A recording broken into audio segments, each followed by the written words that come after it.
Hello all and welcome to Sunday Q&A. Today recorded live at 8 PM on Sunday morning. Cheers. Not really. It's Saturday night.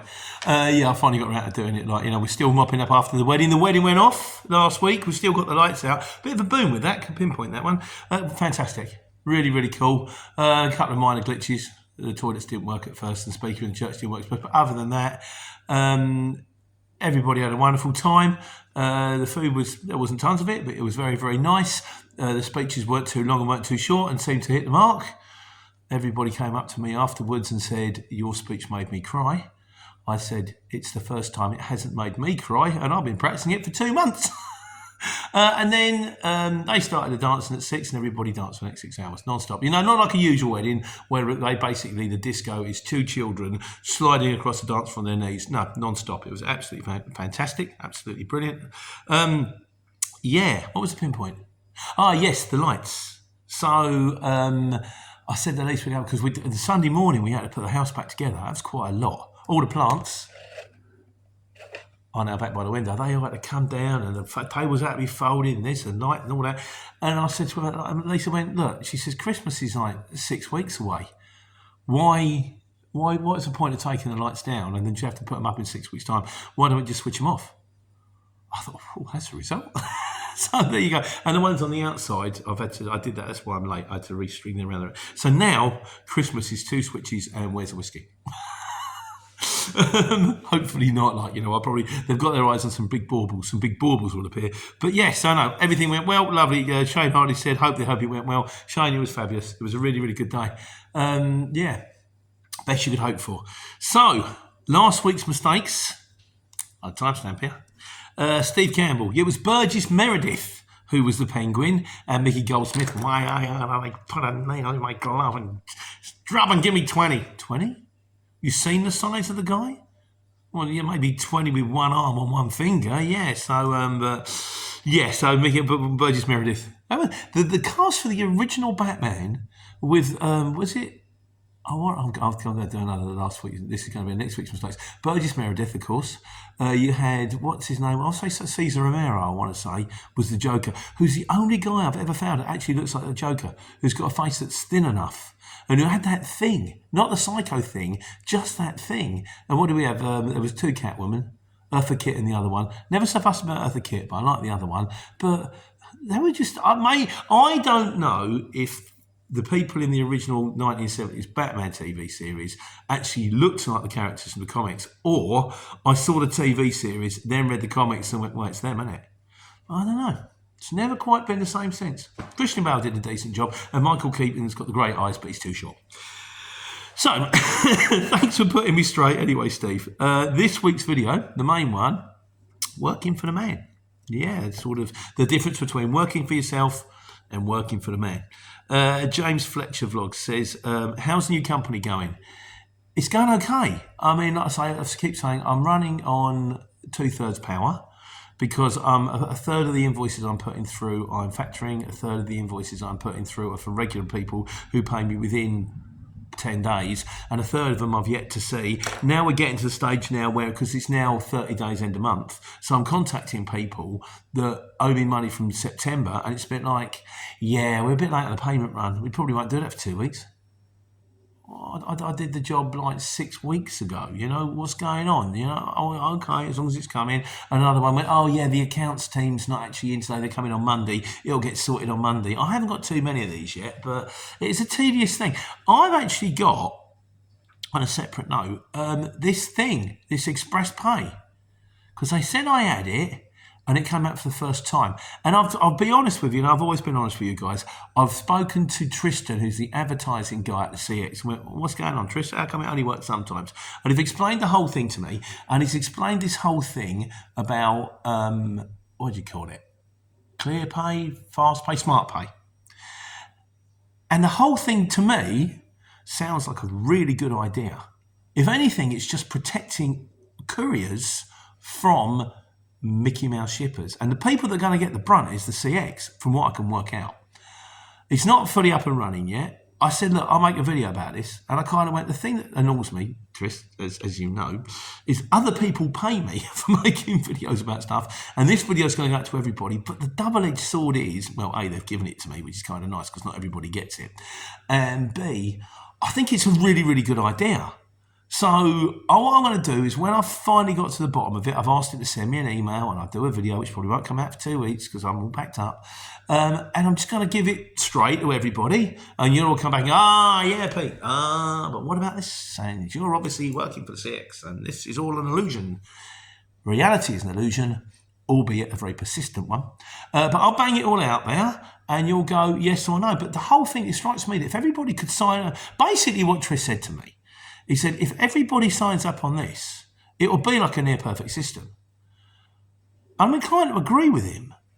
But then bearing in mind that pretty much everything I say is wrong, or at least largely erroneous, you're going to have to take that with a pinch of salt. So, but I'm going to wait till I get the email. I'll do a video and you can all have a look at it. So, so how's the new company going? The new company is going okay. And hopefully, I mean, I keep putting the work in. I keep going, I really should be more left than this. But then you go, yeah, but I'm still waiting for a third of it. And yeah, but you have had to have an MOT. And you've had to bring a new truck up to speed. And you've had to sort out this. And you've had to sort out that from before. And you've had to get this and get that. And there's a lot of start-up costs. This is another thing to be aware of when you start your own company. There's a lot of start-up costs, which are, ironically enough, are at the beginning because they're start-up costs. And so I've had to do a few of them, which doesn't help. But I've done them. And of course I had the wedding, extra day after the wedding, I didn't really have the Monday off in the end, but now is the time to get your head down, go to war between now and Christmas. But anyway, thanks for asking, James, it's going okay.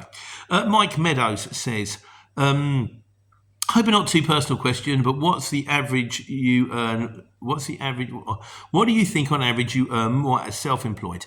When I was freelance for transport, when I was planning and driving, I was getting £1,200 a week. And then I had to pay my tax and national insurance out of that, and that was for 2 jobs. Now I reckon I'm on £1,500 a week, clear. I'm not planning anybody else's lorry, and that's half of my gross. That's half of my gross income. Half of my gross income has to stay in the bank for all the other eventualities. So I reckon on the whole, it's about £300 a day for driving a truck. Freelance for yourself, I think. But like again, as I said before, pretty much everything I say is wrong or largely erroneous. So, but that's my take, which in fairness, in the past has gone horrifically wrong. I'm just crying a beer. It's a nice beer. Oh, it's got a star on. Mark Churchill. Freedom is the key. Go where you want, work when you want. I've always said, Mark, as a self-employed person, you can work as much or as little as you like, and as a result of which you work all of the time. The only advantage that I have got now is just me and the lorry. If I do decide I'm going on holiday, I park the lorry up and I go. And I don't go away thinking, what's happening in the office? What's happening with the other trucks? What's going on? I wonder if he's okay. It's just like where the lorry's parked. And that's lovely. Leachy. Hi, Lee. How you doing? It's been self-employed for 25 years. The plus points are that you are free, you can make good money some weeks, but then the next you'll make hardly any. Also, sometimes it can make you lazy. That comes down to something else we're going to do a video on. Plus, if you take out holidays, sick days, extra money you'll earn, you'll probably, you've got, again, it's all the things, always be aware of your own costs, always be aware of your parking, your transport manager, your tax, your national insurance, your hire and rewards. If you're on sort of leasing the truck or if you're paying the truck back, all of these things look up. Don't forget about them. I've had a day off, it hasn't cost me anything. Yes, it has. Every time you have a day off, it's costing you money because you're still taxing the vehicle. The vehicle is depreciating. Even if you paid for it and it's sitting in the driveway, you've done your day's insurance, you've done your day's tax, you've done your, and that all counts. You've got to divide it all up. Know your costs. Rockman 23, Rock God 23. Hello, mate. It's good to see you back. He said the man probably won't even be able to employ anyone after tomorrow's budget. The only thing I know about the budget is, my God, Lisa, we have definitely got to get some more duty frees. Well, cigarettes went up by like 90 pence a packet. People really don't like smokers anymore, do they? I mean, I packed up when I was 30. I was rubbish at smoking. I didn't look cool. It made me sick. There was absolutely no reason at all to do it. But my wife enjoys it. And she doesn't have, she don't do anything else particularly. Don't do the bingo, doesn't gamble. So if that's what you like, but 90p a packet makes you think. Where does it get to the stage where you think, I'm just going to take a couple of empty suitcases over to Spain? It's getting that ridiculous now. Who knows? They are careers after all.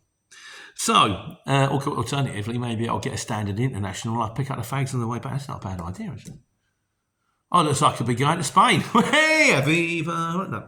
Right, the flat tyre. Oh, that was a kick. That really was a kick. Like, I had it all planned out the whole day. I dropped this off, pick another one up. I was going to Herne Bay, going down to Canterbury. Get that on the way back. Looked at flat tyre for 10 hours, but there you go. But Leah said, so I thought you promoted a tyre company last year. I did. And I'm getting a bit... People ring me up. Oh, yeah, we really like your videos. And we're this guy. And I just go, yeah, okay. I take people on face value. So I really shouldn't do, particularly after everything that went wrong with the business. And I go, yeah, okay, I'll make a video for you. I'll stick the name out there. There are a couple of people I've done a couple of things on apps. And the last firm that rang me up, I said, I'll be honest with you, lads. They were trying to promote an app which they did like Deliveroo. I said, I don't think this is for you. I think the people that I'm talking to are not the guys for you. I'll take your money, I'll do the video, but I know what the metrics are. Well, that's a new word, isn't it? But I don't think you'll do yourself any favours. They didn't phone me back. And then ultimately I thought to myself, did I do myself any favours there? So I just kept my mouth shut and taken the 2.5 off them. But I thought, I'm just not that kind of guy. I've got to where I am today by doing this. And it's just, I just, no, maybe I should, maybe I shouldn't, I don't know. But I did promote them. I couldn't even find them. I kind of knew what they were. I kind of knew that they were just someone who would pass the name along. And it was very, very early in the morning. It was 4:30 I got to the truck. I'm thinking, no one's going to be up yet. I was disappointed by what time people do start work. I thought 7, half 7 at least. No, 8:30 before it kicks into gear. But it means there's something else I've got to do, actually. On my list of things to do as a startup. I need to, we'll come on to that. Anyway, Ivor Ross said, had a flat tyre in Scotland last Sunday afternoon, don't have a contract but found someone online. I think it cost him £354 for a puncture repair. He didn't even get a new tyre out of that. So if you're down to like 3-4 mil, he said, what happened in the MP? In the end, I finally got through to my tyre guy, who unfortunately couldn't help me. He didn't have any spares, he was out to work. And then I rang a local firm who came out. I rang them at 8:30. They said, we'll be there. I rang them again at 9:30. And they went, I said, where is he? He said, he's up there already. I went, is he? I said, I can't see him. He's not with me. He went, no, he's at Giuseppe's round the corner. He said, they've got a contract with us, so I had to prioritise. I went, okay. Well, I thought, okay, fair enough. That's what it is. But I walked round the corner and the guy was there fitting a tyre on one of Giuseppe's trailers, and he was round and he sorted me out. He said the tyre's done, but they put a new tyre on, Bosch, ready to go by about 10:30. So I've got to ring them. I've got to get a contract with these guys. This is the recommendation. We'll come to this. It comes up. Jeff Bryan says, get yourself an airline that attaches to the air tank of the truck. It might help you just get out of trouble to get a tyre repair shop. This is definitely something I want to do. And ironically enough, I've had loads of trouble with tyres on this lorry. First, what happened? The tyre I had, hang on, I thought I had to change one. Can't remember why, but I managed to get that cheap off my man. Then the rim went, and my man came and fixed it and gave me another rim, which got me out of trouble. This is the third time it didn't get me out of trouble, so third time unlucky. But I think now, I spoke, Nick, my mate Nick, I'm pleased to hear your operation went okay, mate. He sort of said, sometimes when they sell trucks, what they do is they take all the dodgy tyres off there. They go, right, that one that's got the funny wheel and that one that's got the tyre that's not too clever, let's put that on the one we're selling because we're never going to see them again. So I think the backs are fine. I've changed both the steers and I've changed one of the rims. So we should be all right from this point onwards. But, and it was on my list of things to do, there's airlines that you can get, apparently, according to Nick, you can get airline that goes under the bonnet, you can get an airline that goes on the tank at the back or goes on the compressor, then you have to get a lead that comes from so you build up the air in the compressor. And I said, will that be strong enough to pump a tyre up? And they went, yeah. Oh yeah, because the ones that do cars, no, but the ones on the truck, oh yeah. And also you can get an airline in the front which attaches to the seat, which you can use sort of like a leaf blower to blow all the dust and dirt out your cab. So I'm going for it. I mean, everything in time. We've done the curtain, we've cleaned the curtain, we've done the MOT, we've done the tape. That's coming out this week. The most expensive roll of sellotape I've ever bought. That was a shocker. Startup costs. We're getting there. One step at a time. What was it Darren says? I went park run this morning. That's a boring story. Ones and twos. I went, what's ones and twos? Through panting. What's ones and twos? He says, 1:35. He said, when you do ultra marathons, like 50 miles, in your body just everything says scream stop. You just know ones and twos. We're going to go one and then two, and then one and then two. He said, you focus on the nearest tree. I looked at the nearest tree and went, I can't run that far. I still had like a mile left to go. It's like 5 miles. No, 3 miles. Right, I've got to train. It's my birthday. I've got to do it. Anyway, you don't care about that. It's got nothing to do with courier driving. Airlines. Yeah, that's on my list of things to do. I've spoke to Mark. Airlines going on next. And I need a service kit. Got to get a service kit. And then for Christmas, I need an air horn. I don't need an air horn. I want an air horn. Nick, the urban trucker, who had his operation this week, and apparently it went very, very well. I'm really pleased to hear it. Looking forward to speaking to you next week, mate. I hope you're feeling 100 times better. He says, Pete, I have a tyre account with both my local tyre company and with account with Truck Tyre, which is TRUC Tyre. For any nationwide type problems, just in case I get a puncture, which is a pain in the middle of nowhere. They provide a 24-hour service and peace of mind. I suggest you do the same. You also need to get an airline that connects the recovery test points, which he's actually pointed out on one of his videos, which I keep telling him he should put on YouTube, but he doesn't. From the front grille on the underside of the tank, like I showed you on the video the other day. Yes, and also I've got to get, according to my mate Ian, who's along crossing, I think it's Hunstanton or somewhere with a caravan and the dogs at the moment. Hope you're having a lovely time. He looks after me. The man is. I'm so lucky. I say it all the time to have good people around me. I don't deserve it, and I have, and I'm really, really grateful. Anyone who's listening, I think you're all fantastic, and I'd be lost without you. That's soppy enough, isn't it? So, yes, I've got to get DAF aid, and I've got to get these. But it's just do it. Well, the thing is, once it's there, it's there. I've just got to get it there. I was supposed to do it today, but I got sidetracked. So. Godzilla, who's our man, who we done Airside yet? We might have done that last week. He said, for myself, it's quite a good idea actually. This, he said, I've got a little black book with local firms. I also filled in the names of other companies I spotted on my rounds into the book. So he saw basically when he was going somewhere, he would go, oh look, there's a place over there recovering. Oh, right. And if it just so happens you're in a place where you go, I'm in Derby, I just did Derby. I've got a number. I'll give them a ring, see what happens. Because I've done it before where I've rung what I thought was a local firm, and it's not. It's one of those internet things where it says, got a puncher in Scunthorpe, they're in Poland. When I dropped them, in fact, when I backed the lorry off the back of a cliff, that's exactly what happened. I ended up, it was only by luck that a local guy stopped that I actually got out of trouble. So that's a long time ago and I want to forget about that one. He said, I also used to ask other drivers from smaller companies whom they use for tyres and breakdowns and take note. Just keep an eye out for numbers and also from old-fashioned truck stops like the Conc on the A5. I found a card and the number one in the book. So just keeping your eyes open on your rounds of useful numbers. They might be the one that gets you out of trouble. Good advice, I think. And finally, Jackal says, a friend of mine had a blowout on the front wheel on the M6 at 2 a.m. Not a nice experience. Good to have both hands on the steering wheel, not all crossed on your chest like some do on the motorway. So, yeah, absolutely. So, but no, I did get up and running again. So, thank you very much. And the revelation. I mean, it's not. I mean, I did clock it a little bit quicker. I'll be honest with you. I'm a little bit. The videos I've got a whole week to put out before I start fresh ones. So I clocked it a little while ago. But I've got a really long lorry for an 18-ton. It's got an 8-metre bed, which means I get 16 pallets on, which should have been my absolute saviour on Friday. But that was another story. I won't bore you. But yes, I can get 16 pallets on. Great. Obviously, there's a weight thing, but Derek O'Brien says, do you have a reversing camera? No, I ain't got any of that. I ain't got any of that DVS or cameras or that, which you kind of are hanging out the window sometimes. Or what I tend to do is stop, walk to the back of the truck, make sure there's nothing behind me that I haven't seen, like a small bollards, little metal bollards about that high. They're the bane of your life. You go, boom, what was that? How was I supposed to see that? Oh, it's got to be yellow tape around it. Black with a little bit of yellow tape. Was it yellow camouflage tape? I mean, yeah. But no reversing cameras would be very useful. Maybe I'll get it after I've got the service kit, the air bits, the air horn, the inspection, maybe some funky lights for the front, that kind of thing. I don't know.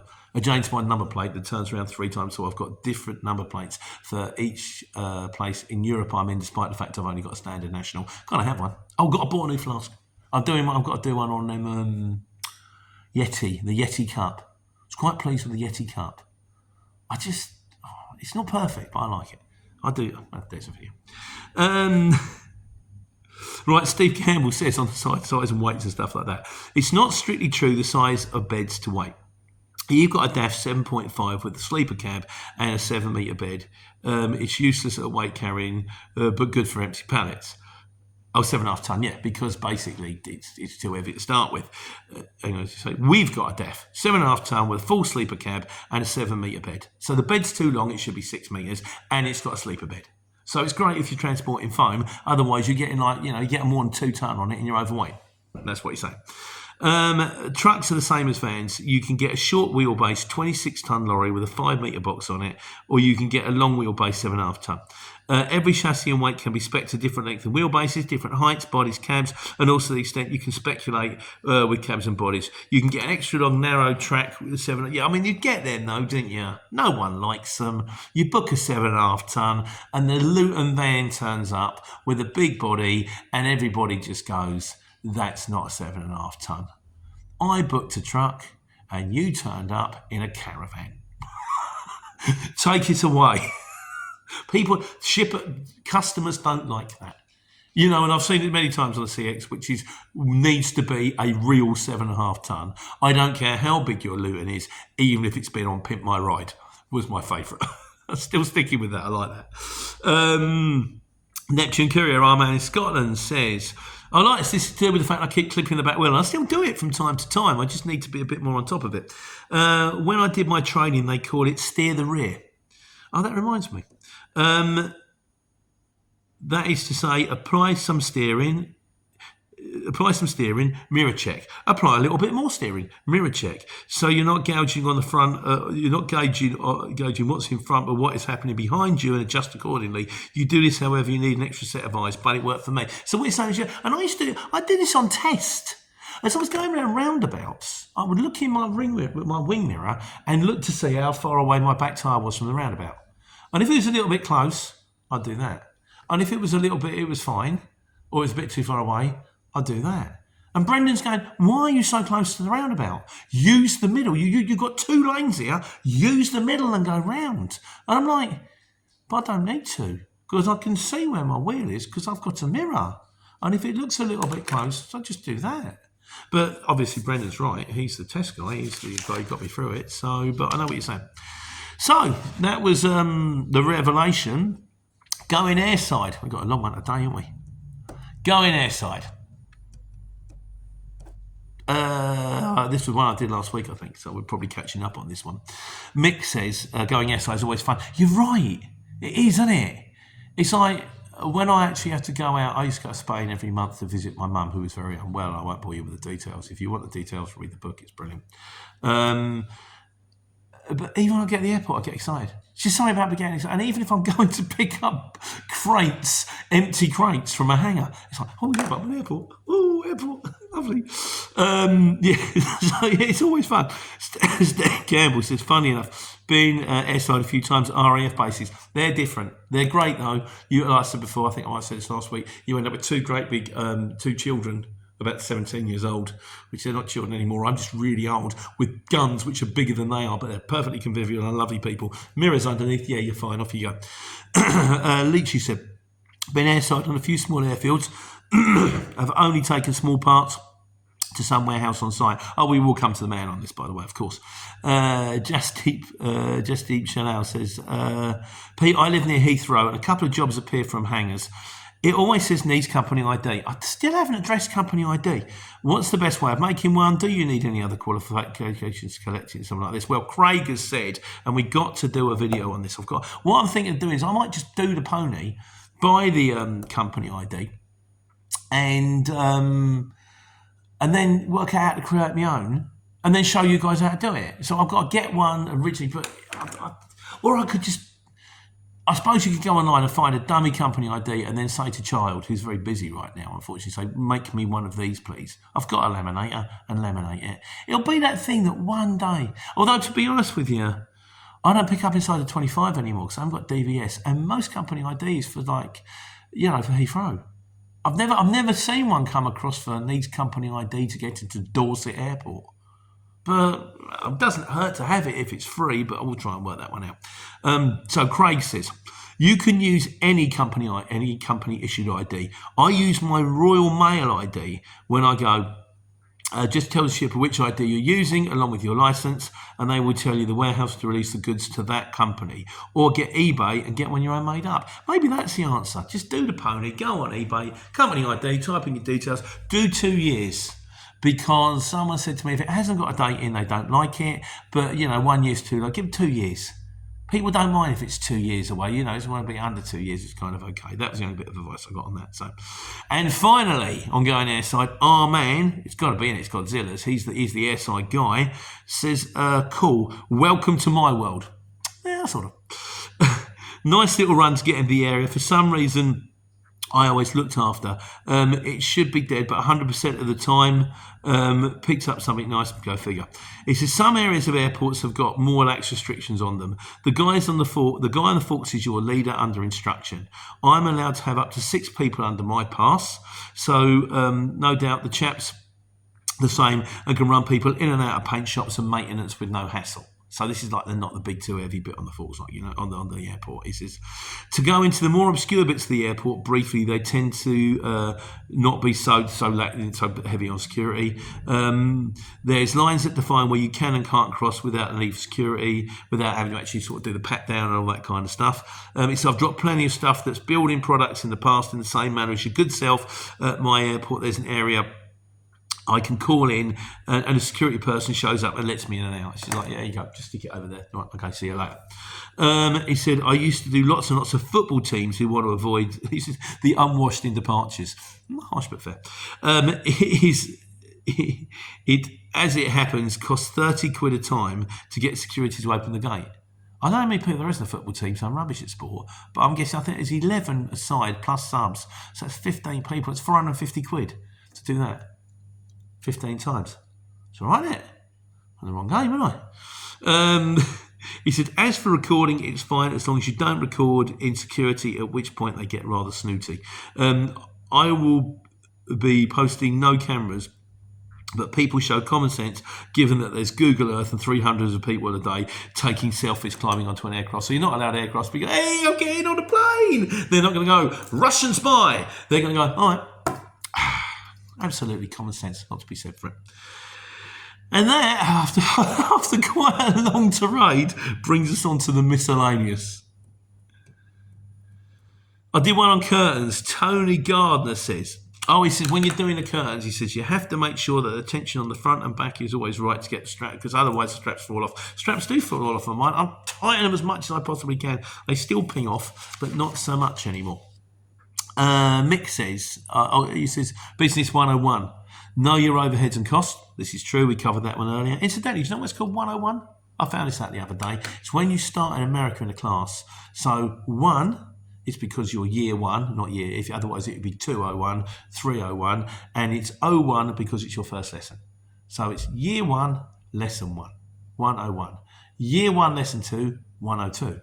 Year 1, lesson 3, 103. Year 1, no, I got confused after that. But you know how it was. There you go. That's why it's called 101. First time I ever saw that was on Magnum. It's a long time ago. Christopher Charles says, he said, I've got an accountant. It's better for me to know the numbers. I use QuickBooks for invoices. I'm on free agent. I recommend one of these things. Unless you're purely running on the exchange, just running on the exchange. So I think their finance manager is good. Let's face it, it didn't go well for me, but that was different. I've got invoices coming from exchange. I've got invoices coming from my own customers. I've got invoices coming from HBC, which we don't run on the exchange, so I get it all in one little pile and I have to manually put the whole thing in, but at least I know where I stand, what's going in, what's going out, which you need to do. I've now discovered. Kind of, again, one business 101. Should have known that one at the beginning, Pete. Yeah. Actal says, Hi, I'm in the filming industry, Class 1 and Class 2, and it's the easiest money I earn in my 22 years of HG career. Highly recommend. Funny you should say that. Ian rang me. There might be a job on. Because Franz does work for Ian, and Ian does a lot of TV and film stuff. It's not always the most sociable. It'd be a bit like Hammersmith at like 10 o'clock at night on a Saturday, but it pays well. And I might be going to Edinburgh. And if I'm going to Edinburgh, it's a whopping great job. It's like the job itself is going to take 3.5 days. Although the actual driving involved is kind of High Wycombe to Edinburgh and back, but it's the way it works out. But if it does work out, he says, you'll be making a video about it. I said, mate, that goes as read. This won't be one video. This will be like a week-long sequence. So you better pray the job don't come off, otherwise we'll be boring you all senseless with, hi, I'm at the castle, and there's the 1 o'clock gun. Do you know why they do the 1 o'clock gun? Because they fire one. He says, we're from Scotland. The guy on the gun said, we're from Scotland. We are frugal. If we fire a gun at 1 o'clock, we have to fire the gun at, we fire 1 shell. If we fired the gun at noon, we'd have to fire 12 shells. 1 shell is cheaper. Fair enough, I like that. So it's to do with ships and kilometres and all that kind of stuff. Love all that. Scrapper says, albeit a few years ago, I was on 8-wheelers, and my boss said the minimum a lorry has to earn was just over 2k a week. And that's a few years ago. I mean, I hope it means take, because to earn 2k. But then again, if you've got your own customers, I would have said a few years ago you'd be caning it with that kind of dough. But he says also there is a courier on social media trying to recruit drivers, claiming he can earn 10k a month, and he shows he does this with a small van. In my experience, Scrapper, there have been 3 people in this world. There are 3 different kinds of people. There are ones that will tell you that they're earning a fortune when they're earning nothing. There are ones that will tell you they're earning nothing when they're earning a fortune. And there are ones that will tell you the truth. You decide. We used to call the ones who were earning, we had a guy called Alan, who he'd always have his best day ever. How much take a day? I took £2,000 a day. In the end, we called him Alan. Because if he took 100 quid, he'd take 1,000. Alan, quite like that. And finally this week, we just got to catch up from the nefarious Steve Campbell. I believe that Steve should have his... Now, Steve, I'm going to put this one out to you here. You should have your own channel where you can do... I will do you links every week to this week on the nefarious Steve Campbell. Or maybe you could record something and I'll add it on the end. Or just something. You've been on the telly before, you can do it, mate. People are interested. So Steve Campbell's week this week, he said, turned out to be a right mess. Parked in the Winchester Circle behind Tesco's at Kingston.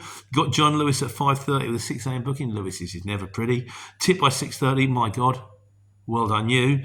Back to Kingston for a few hours and a nap. Got an HBG job. Steve, this is your life. You are the man that needs to tell your life. If I tell everybody else your life, it just sort of pales into grey. We need to get Steve. Everybody, let's leave comments. We want Steve. We want Steve. We want Steve. Let's get Steve on his own channel. Let's get you all on your own channel. You're all fantastic. You all deserve it. So that's it. I'm going to put this on the poo. And now... turn off the Christmas lights. Yeah, all done. And yeah, a few bits and pieces, and then it's Saturday. Maybe I'll go for another run tomorrow. I hate running. It's hard work. And I used to think it was boring, but it's not boring. I can't say it's boring. The scenery is nice and I've got music. It's not boring. It's just hard work. It's just no other exercise gives me the same kind of return. If I'm trying to get fitter and maybe a bit lighter, I've got to try this. Anyhow, maybe run tomorrow, maybe not. Maybe writing, maybe picking up on that book. I keep promising, I think it's time. Maybe. I tell you what, I've got to do both, run and then book. And then Monday, back to it. Back to jumping in the lorry, taking care and taking money. Cheers. Got to empty the fridge.